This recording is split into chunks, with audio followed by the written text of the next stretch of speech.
This video was previously recorded super duper late at night, so please excuse my appearance. Thank y'all. Love y'all. Okay, bye. Hey y'all, welcome back to my channel. If you are new here, oh my gosh, some of my eye gone. This faith talk is going to be just a little bit different. I'm going to be talking about how to be a confident Christian. And this is actually something that I am struggling with right now, believe it or not. It's something that I recently noticed about myself.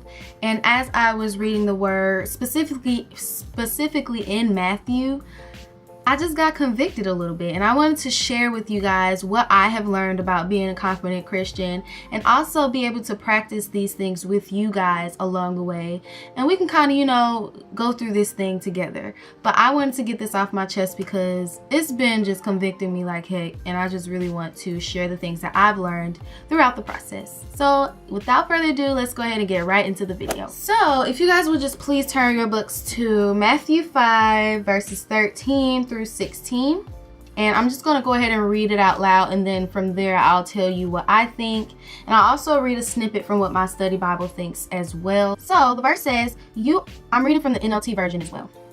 You are the salt of the earth, but what good is salt if it has lost its flavor? Can you make it salty again? It will be thrown out and trampled underfoot as worthless. You are the light of the world, like a city on a hilltop that cannot be hidden. No one lights a lamp and then puts it under a basket. Instead, a lamp is placed on a stand where it gives light to everyone in the house. In the same way, let your good deeds shine out for all to see, so that everyone will praise your heavenly Father.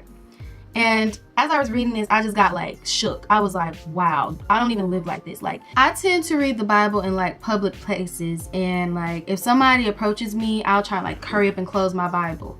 Or if I try to avoid the questions as much as possible, because I don't want to seem like this weird religious girl who loves God to the point to where she's reading the Bible in public and it's ooh, scary. I don't want to be that girl, and it's I see it as something negative, but honestly, how am I supposed to be a light in this world when I'm hiding the fact that I am a Christian? I am someone who loves God. I am someone who has God in me.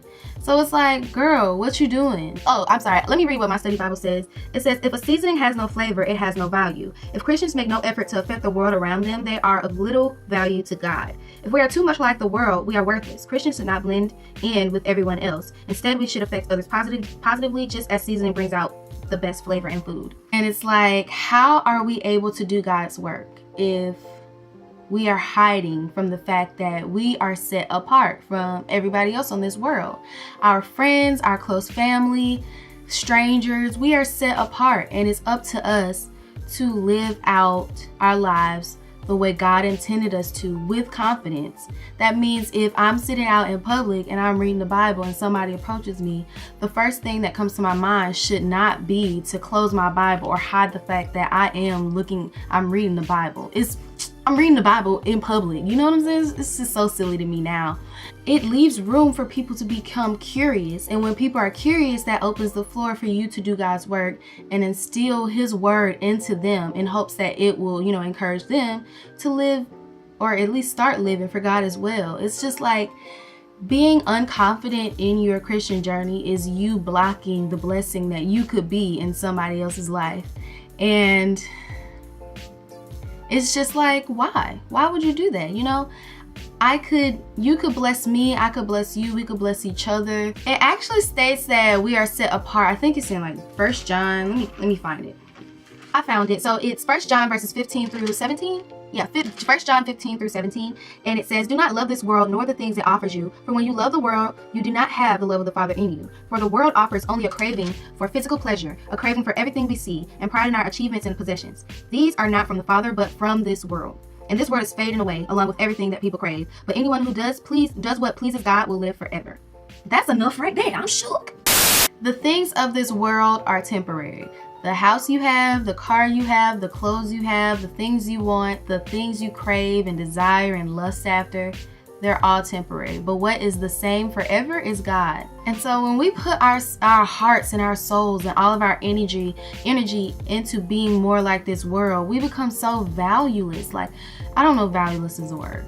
We become so not lit. We're not lit when we live for this world. This world is something that will be gone in a second. And if you think about it, most of the things on this earth or on this world brings heartache, brings like greed and all of the nasty things, you know what I'm saying? So try and put more of your energy into being more Christ-like and stop, you know, letting the world get into you. Just a few more tips before I let you guys go. I wanted this video to be super duper quick, so I'll try and make it quick. You don't have to soak up everything that the world offers you. Social media is a big example. Everything that's on social media, you don't have to act like it. You don't have to be like it. You don't have to buy it. You don't have to listen to it. Learn what is worthy. I'm sorry, it's a little floaties. Learn what is worthy of God and what is, you know, beneficial to you and your journey as a Christian, and learn what's trash. Some of this stuff on internet and some of this stuff on social media and all the things that your friends and family is telling you is straight up trash. And you should be able to develop a discernment or the ability to know what's trash and what's usable as you get to know who God is. But try your best to not soak up everything that this world is feeding you, because most of it is trash. Most of it is not as useful as you may think it is. And it could also be tainting you. So watch what you're saying, watch who you're surrounding yourself by, all of that. And you also want to make sure that you are being you. Not little Susie across the street, not your best friend, not the girl that you really want to be, not the crowd that you really want to be a part of. Make sure you are being you, because if you're not being you, people are missing out on the light that you could be in their lives. And you are such a light. God said it himself. He said it. He said it. You are the light.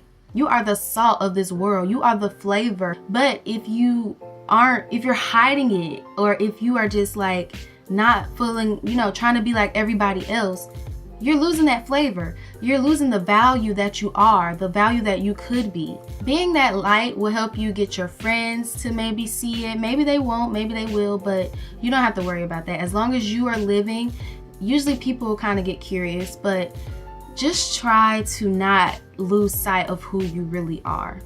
And last but not least, we must stand firm in who we are.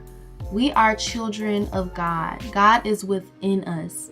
And we have to constantly remind ourselves of that, because I think sometimes living on the earth, we kind of forget it a little bit. At least I know I do.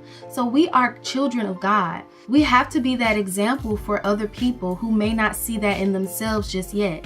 And when people, you're light. So when you're walking around, even though it may not seem like, you know, people notice how you act and how you talk and how you walk, people are watching you. And so if you're going to be that light, you also have to keep in mind that, you know, people are watching you and that you are big of an influence just as they are on you. Now, I know all of this information sounds like a lot, like, wow, like, I'm the light of this world and I'm supposed to be an example. Are you kidding me? Like, I'm an example? What? People are supposed to look up to me and they think I have all the answers and this and that? No. As you can see, I'm making this video not only for you, but for myself as well, because things take time, things take patience. And the more you get to know who God is, the more you dive into his word and love him and allow him to love you, the more you will adapt the ability to stand confident that like you're able to be confident as a Christian. And I think that with time and with patience and with understanding, you will be able to do it just as much as I am.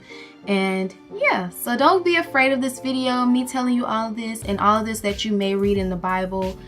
Just know that you are able to be a light no matter what you have been through in your life, no matter what you've overcame, no matter what you're going through right now, you still can be an example. So don't ever think that you can't be a child of God and be an example for those who don't think they are. So guys, I hope this helped you guys on how to be a confident Christian. I already feel like I can at least try a little bit harder after even making this video, and I just really pray that this video has touched someone out there at least a little bit, if not a bunch. And I love you guys so much. Please, if you have any questions, please feel free to leave them down in the comment section down below. Let's talk. I'm free to chat with you guys if you want to chat with me. Let's start declaring who we are. We are children of God. We are the light of this world. We are the salt on this earth. Let's start remembering that so we can be confident in who we are and allow that to shed onto other people who may not know it as much or are curious to know. And let us be just leaders. We can be leaders no matter what we have done, no matter what we're going through, no matter what we've been through. We can be leaders, and it's okay, and we can be confident through it all. So guys, I hope this video helped you. I will catch you guys in my next Fave Talk. I really hope you guys enjoyed it. And please make sure you're subscribed. I really do hope you guys are subscribed. If not, you are so missing out. But I will catch you guys in my next video. Bye!